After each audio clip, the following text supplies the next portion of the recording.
What is up guys? Dito tayo sa CARSCOOT.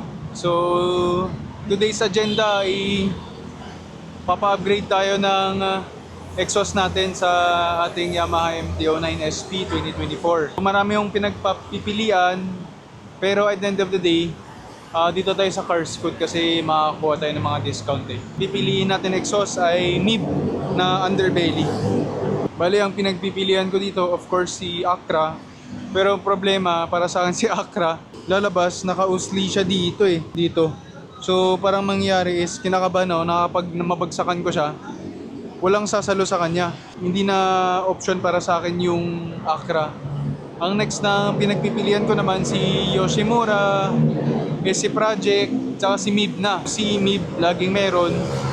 Tapos si Yoshimura, mga pinagtatanungan ko, kailangan 1 month na waiting time kasi order pa nila sa US yun eh. Sobrang tagal ko nang pinaghihintay, as in gustong gusto ko na talaga magpalit.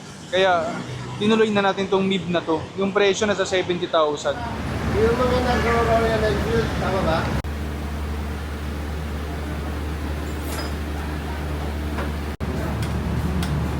Anong gusto mo?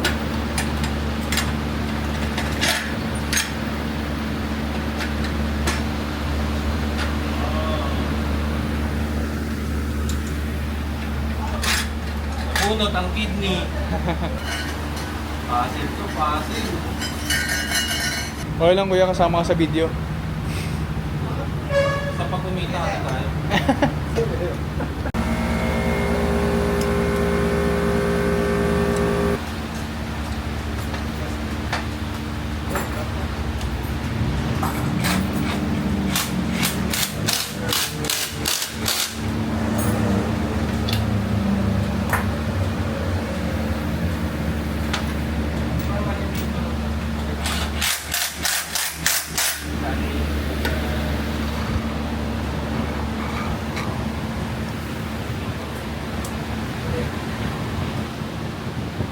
Guys, let's do a quick sound check on this full system na MIVV exhaust. So hindi pa siya nakapag so this is without DB killer. Do a quick sound check.